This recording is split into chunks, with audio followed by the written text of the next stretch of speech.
Hi everyone, welcome to Truth Prevails. Today I'm going to be talking about the reasons why um, I believe that Prince Harry and Meghan Markle are a controversial couple, and they are. People who like them usually really like them, and people who hate them usually really hate them. So I'm going to start with Meghan Markle. Meghan Markle was born to a family, a broken family, that was broken, at a really early age. But she grew up knowing her self worth. She's very strong. She became an actress in a very popular TV show, which before that she was already in a few movies already. And so she did have people who knew of her. But she's not as well known as Prince Harry. Another thing to note about her is that many people, that know her like her. They're like, oh my God, I met her. She was so nice. She was so kind. She was this amazing person. Her bosses loved her. I mean, she's still in communication with her. And the most recent docu-series, they were there with her, saying how good of a person she was and how pleasant it was working with her. Her coworkers, same thing.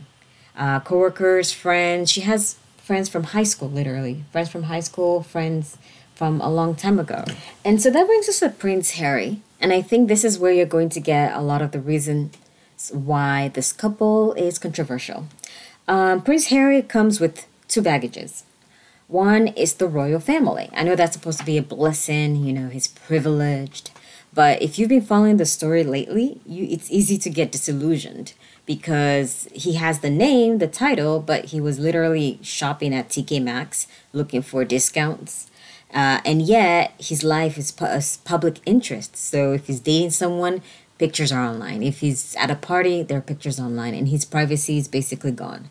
And so the other, like I said, the other baggage is the tabloids. So the tabloids plus the royal family brings a lot of baggage. Now, let's talk about the relationship between the royal family and the tabloids a little bit.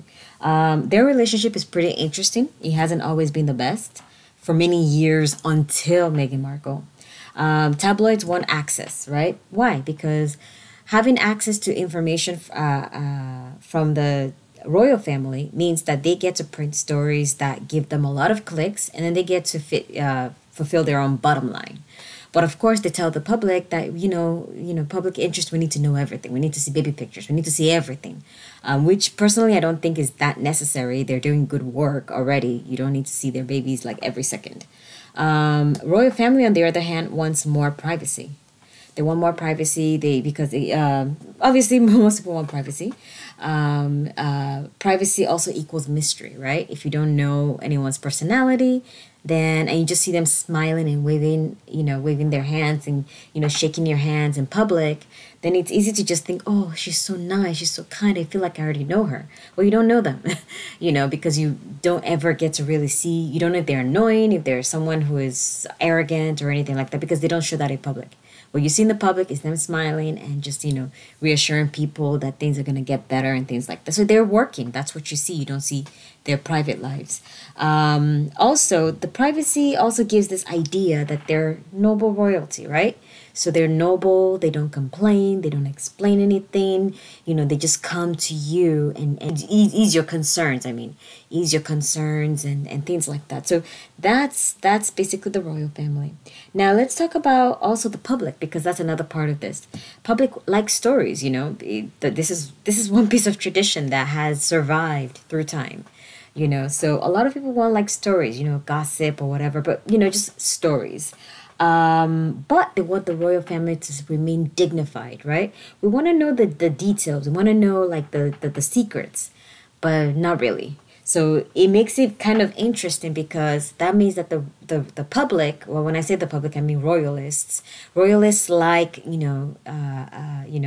oh, this is what this person got this person for a gift, and this person liked the gift and things like that. So you like to hear that without really confirming it.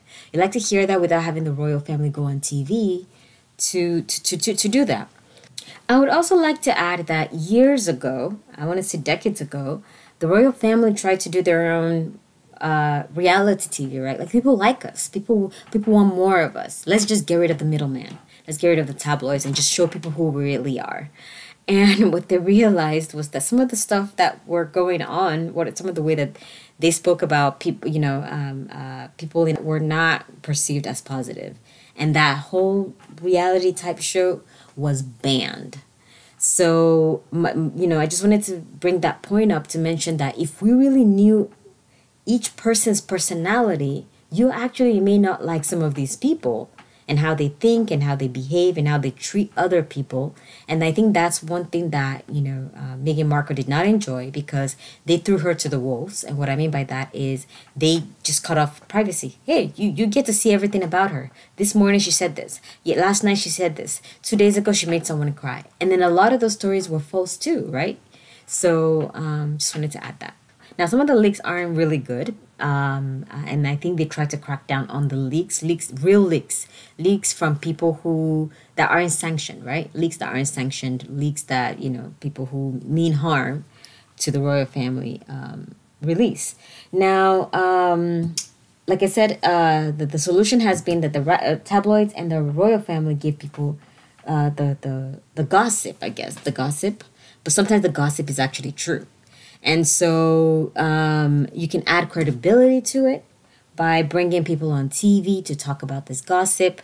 And people start to go, wow, this gossip must really have some teeth if you have people really commenting on this, right? And so they have insiders, they have sources. And from what we learned from the book Spare, it looks like they have spin doctors. They have people who can help you spin a bad situation into good publicity in order to allow the institution to continue to exist, to ensure its survival. Now, so one more thing I just wanted to mention about the leaks. So there are leaks. They're really bad leaks. At least we've kind of heard a little bit of that there are people who, who if you're unhappy with the employer, you leak information. But the royal family has taken advantage of it, in my opinion, and according to what we're reading in the book Spare, that sometimes these leaks are really just full-on statements from members of the royal family that they want to get out into the public. And that's that. So now, when Meghan first started, she got good press, right? She got good press. People liked her.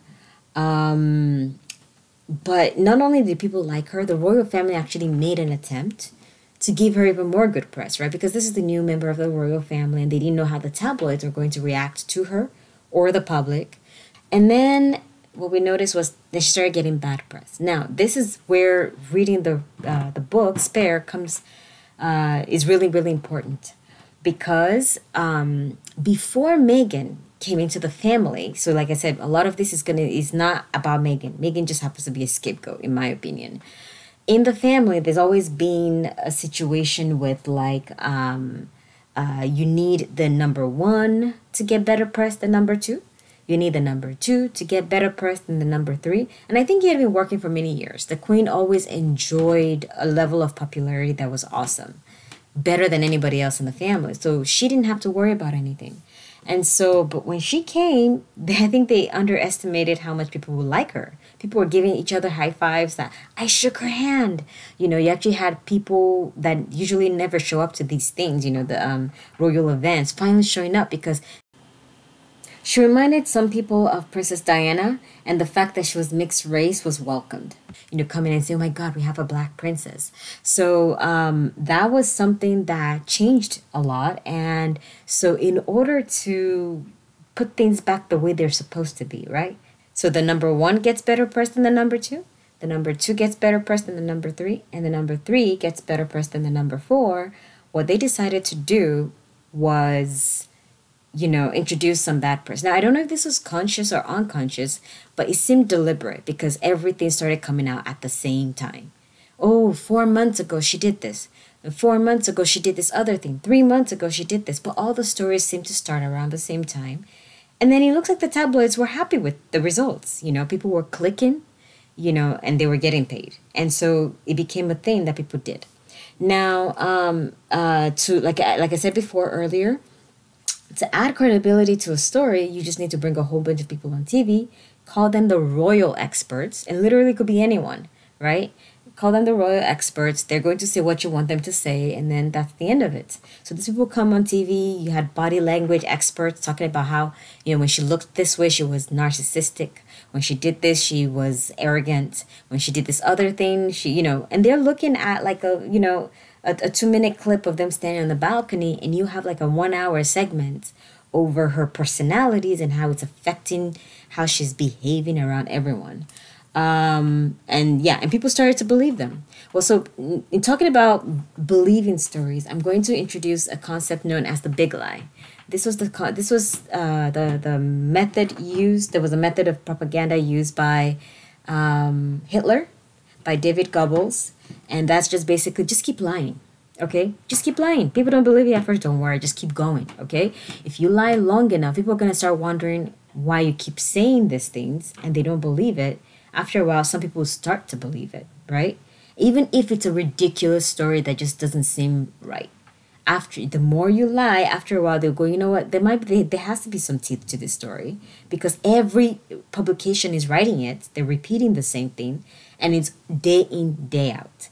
So Meghan isn't speaking. No one's talking to her, but you're getting, briefings. You're getting stories out in the headlines talking about this evil things she's doing, this evil things she's saying. So there's this mentality, there's this thing but at the back of your head that she keeps talking, but she's actually isn't talking at all. But it's the media that keeps saying she said this, she did this, she made this person cry, she's bullying all of her employees. And that bullying complaint was interesting because when they started to look at the evidence provided, which is that she wrote email at 2 a.m., a lot of people didn't buy it, so then they just stopped. They stopped providing more evidence because, well, people are not buying that. That's called bullying. It's not bullying. I've received emails at 2 a.m. before from a boss of mine. I've replied on one of the occasions at 2 a.m. because I did have time and I knew the answer to what she was asking. But I knew right away that she wasn't asking me to reply at 2 a.m. in the morning. If anything, it actually shows that Meghan Markle is a hard worker who's at 2 a.m. is thinking about work, basically.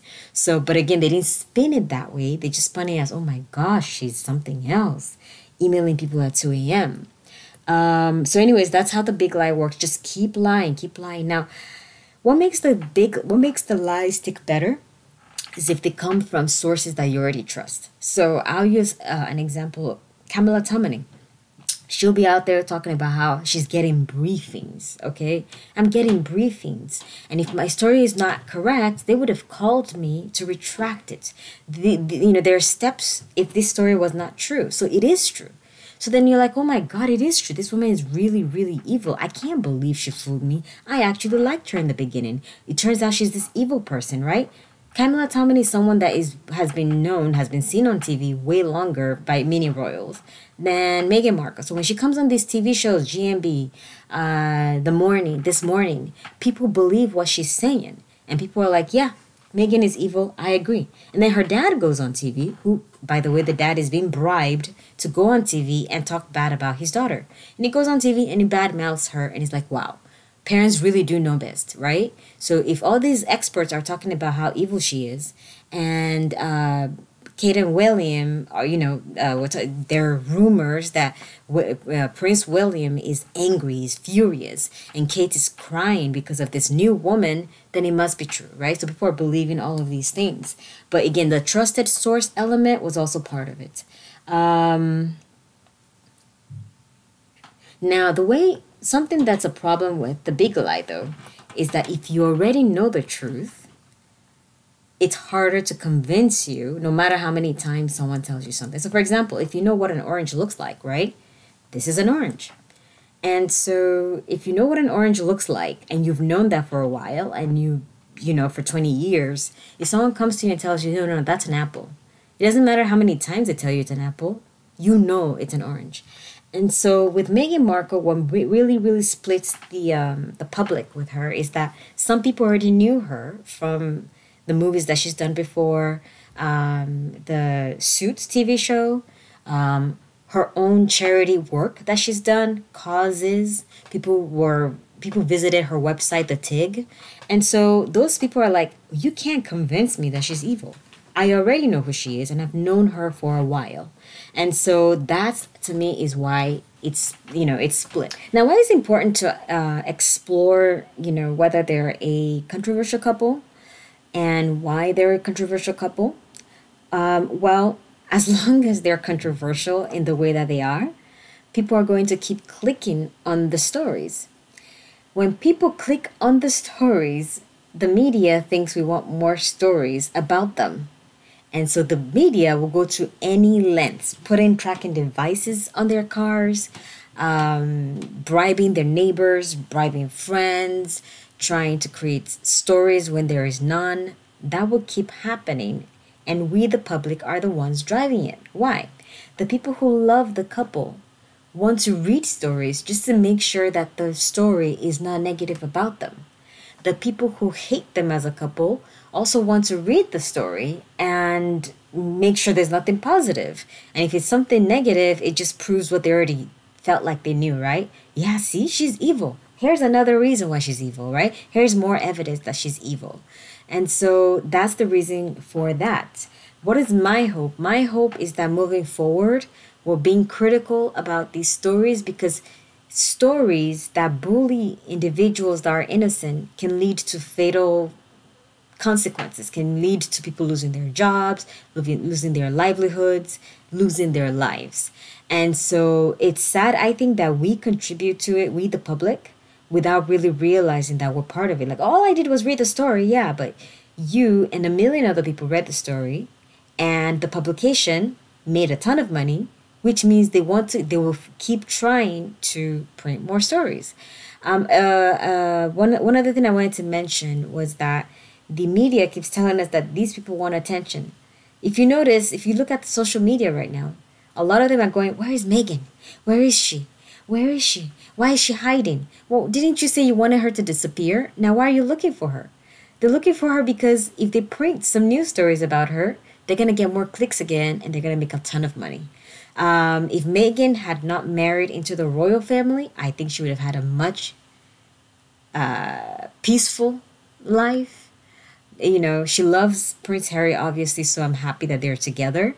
But that's just something to keep in mind, that she's not the problem here. She just happened to be married to this family, and all of the baggage that Prince Harry brought with him, which I think is the tabloids, the royal family, And one last thing I wanted to add is this notion, and I think a lot of people are scared to comment or even to make this kind of content, to report how people who do not live in the UK feel about the situation is, well, I don't live there, it's their culture, and things like that. Well, the problem with that is I feel like it allows the abuse of this couple to continue. I think there's a general standard of decency that people all over the world basically agree on, is that you should have at least some freedom to be able to choose what kind of life you want to live.